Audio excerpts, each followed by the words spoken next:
Solidariteit vra dat president Donald Trump 'n uitvoerende bevel onderteken om tydelike tariefverligting vir Suid-Afrikaanse uitvoere te bring en die adjunkhoof van die Ekurhuleni Metropolisie Departement is weer in die spervuur na 'n mosie vir sy skorsing oorweeg word.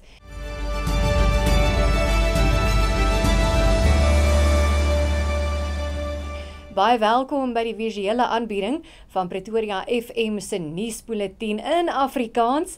Ek is Esmerie Eysel.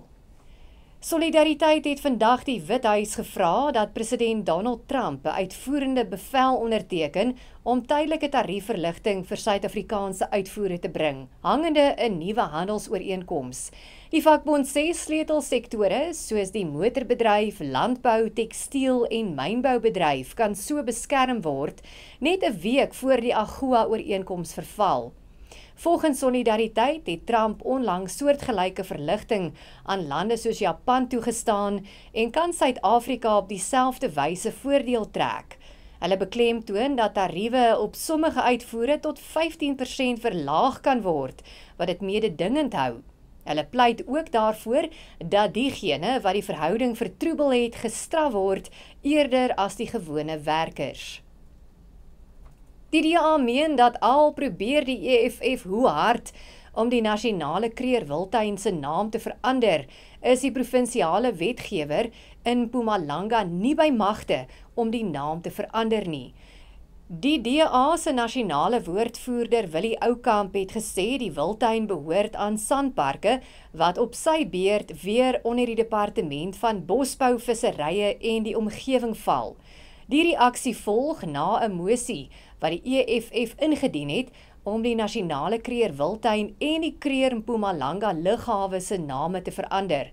Die EFF se Rulani Qibi het vroeër gesê erfenismaand is die ideale tyd om die name te verander en het voorgestel dat die naam na die Skukuza Nasionale Park verander word, terwyl die kreer Mpumalanga lughawe na David Mabuza vernoem moet word. Die Nasionale Metaalwerkersvakbond van Suid-Afrika, NUMSA, sê hy neem kennis van die minister van elektrisiteit, Kgosihenso Ramokgopa, se vergadering met die ferrokroom bedryf, waar die kwessie van 'n elektrisiteitsvoorsieningstarief bespreek is, wat sal verseker dat maatskappye soos Glencore en Samancor weer heropen word. Dit volg nadat die maatskappye verskeie van sy werkers afgelê het.